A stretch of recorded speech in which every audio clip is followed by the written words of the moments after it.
Okay, the morning routine.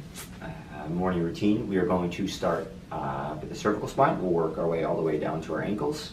This is meant to be done on a daily basis. Shouldn't take anywhere more than about from 8 to 15 minutes or so, depending on the effort level you want to put into this. We'll go through 2 repetitions of each articulation. And throughout, we are wanting to keep a little bit of tension throughout our body so that as we work in our joints, we are working for joint isolation. So I will try to give you my best cues, some props that you may be able to use in this, and just overall general thoughts as we go through so that you guys can get the most out of this. So starting at the cervical spine, we're going to take a nice easy breath. And I'm going to begin by flexing my chin down towards my chest. And from here I'm going to work by scraping across my left clavicle, peeking over my left shoulder, and drawing as big a circle as possible as I can with my chin. Working back in the other direction, scraping across the right clavicle, peeking over the right shoulder as I draw as big a circle as possible on the ceiling above with my chin, over the left shoulder, back to neutral. Taking a second repetition either way, chin to chest. And you may notice that I'm keeping a little bit of tension through my fists and upper body. This is to isolate the function of the cervical spine in this controlled articular rotation.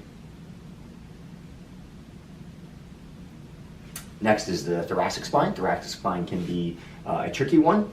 We're going to do it without props, and then I will do one round with props just to help you guys kind of figure out where we want this tension to be in this. So with the thoracic spine, we are going to begin with hands to the shoulders, and I'm going to stand up nice and tall so that I really feel like I'm protruding all of my thoracic vertebrae and creating tension through my thoracic spine.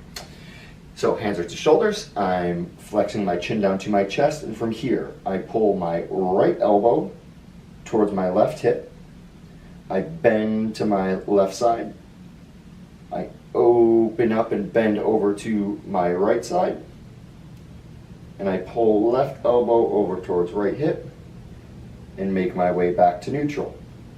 Working the opposite direction, left elbow pulls towards right hip, crunch that right oblique as I then open up and I pass over to the left oblique with a nice crunch, right elbow towards left hip.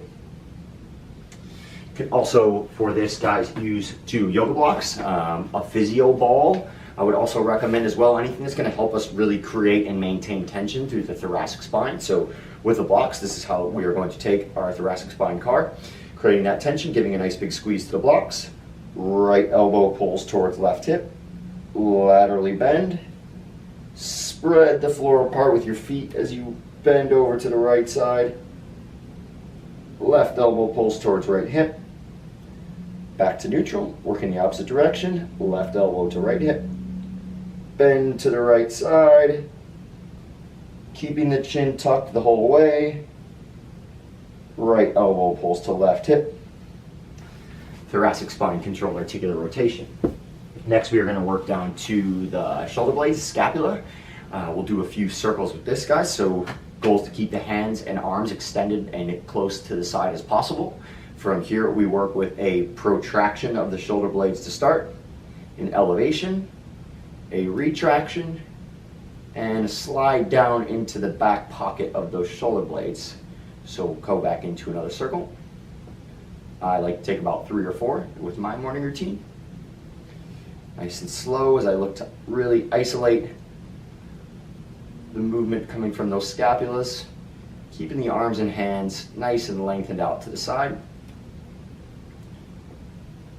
Take a couple circles working in the reverse direction, so retracting to begin.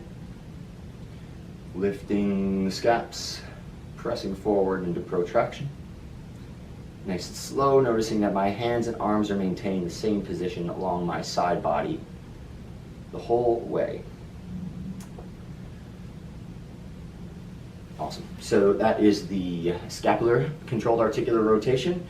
We're going to work into elbows and wrists quite quickly here. So elbows, we are going to fully extend the arms to the side, keeping them nice and close to the side body as well. And I want to bring my hands up to my shoulders, maxing out the flexion that my elbows will allow me. When I get to my maximum amount of flexion, I want to begin to internally rotate at my elbows, and I start to press the floor down and away from me.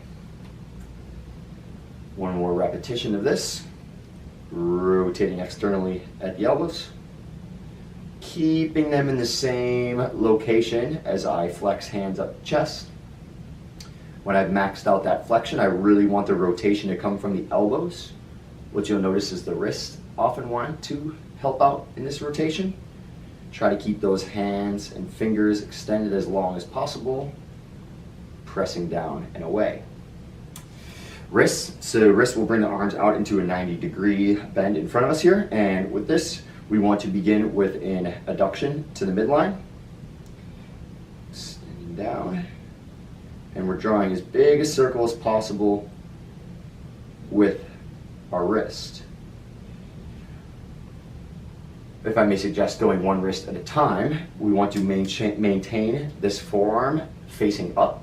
So as I work my circle, tendency will be for the wrist to start to rotate. I want to maintain the same supinated position of my forearm, and I want to keep my hand as flat as possible as I draw as big a circle as I can, strictly using that wrist and using this pointer finger as a kind of object to note where that wrist wants to move.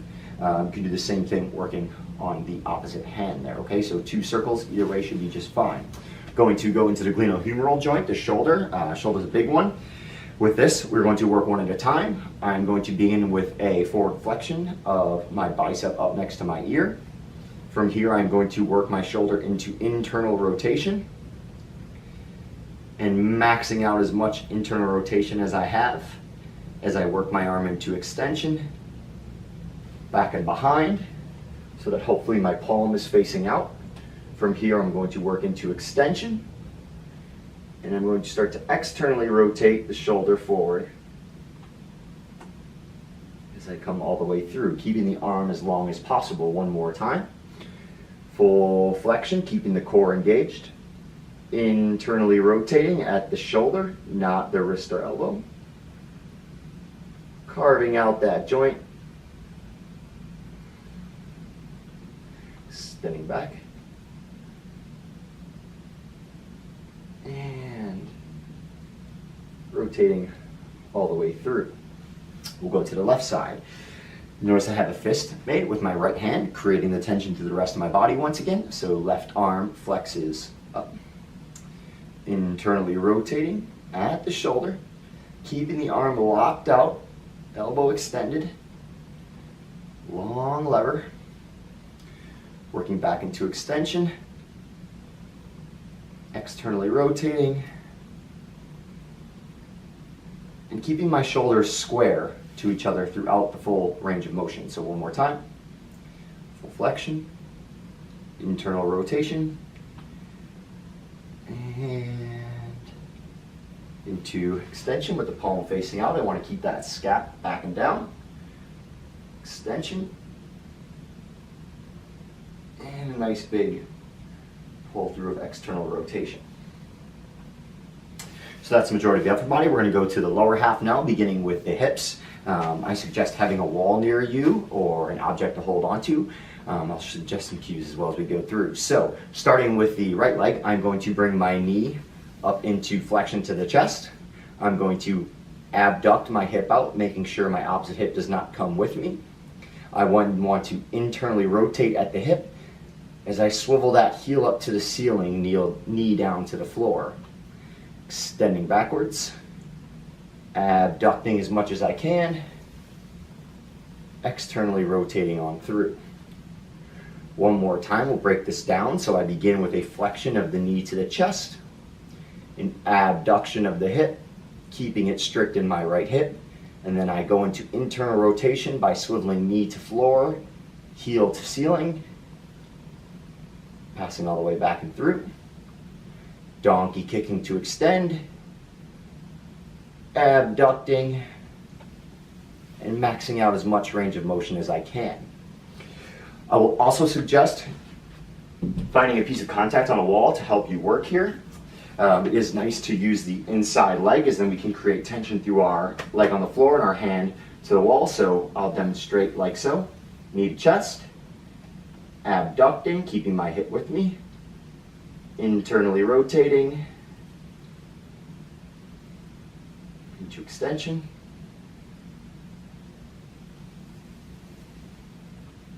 and keeping everything else nice and locked in as I work here. Flexion.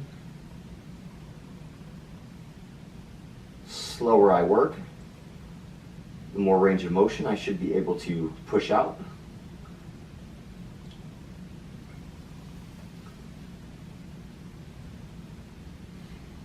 And we will finish by going to the ankles. So with the ankles, always nice too as well to have a piece of contact to hold on to. If you have a friend or a partner you can stand next to and do this, that works as well. So I'm just going to be doing some ankle circles here, starting with a full dorsiflexion of the toes to the shins. From here I'm going to do 2 circles, either direction, one to the midline, one working away from the midline. So 2 circles, and keeping my knee and my hip in the same position as I work. So as big a circle as possible, working to the midline first, maxing out that dorsiflexion, maxing out plantar flexion, 2 circles in the opposite direction. The toes can help you out, use the toes.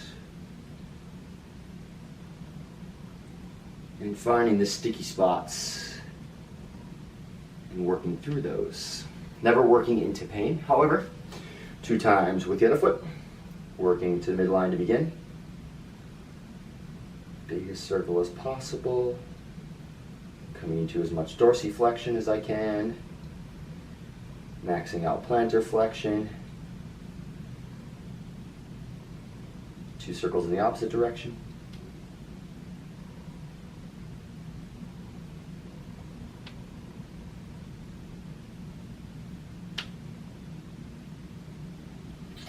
And last but not least, we'll finish out with the knees. Okay, so I skipped over from the hips straight to the ankles. Knees are a difficult one. I'm going to spend a little bit more time working through here, as it may take time for some of us to create tibial rotation. So with tibial rotation, we want to come to the same position. Always nice to have something to hold on to here as well with the low half ones. And with this, I am working to internally and externally rotate at my knee. The internal external rotators in the knee are going to be located above the knee, and that's where I want you thinking about that tension coming from. So I'm going to begin by working towards the midline and trying to internally rotate the tibia as I scrape the bugs off the windshield and flex my foot towards my hamstring. From here, I'm going to kick out and away, scraping, scraping, scraping, scraping, maxing out dorsiflexion, and then I rotate at the tibia into a soccer kick position, scraping back and kicking out. One more time, rotating from the tibia,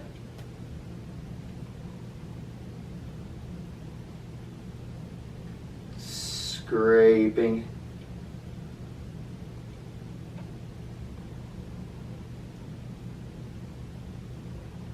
moving on to the left side. So maxing out dorsiflexion of the foot, working to rotate and scrape back towards my thigh, kicking out and away, max out the dorsiflexion, rotate at the tibia best you can, standing up nice and tall throughout, and really working to keep that knee in the same position as we complete these repetitions.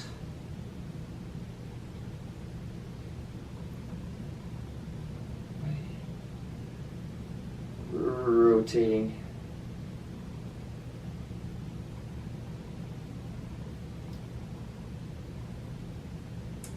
And that is the morning routine.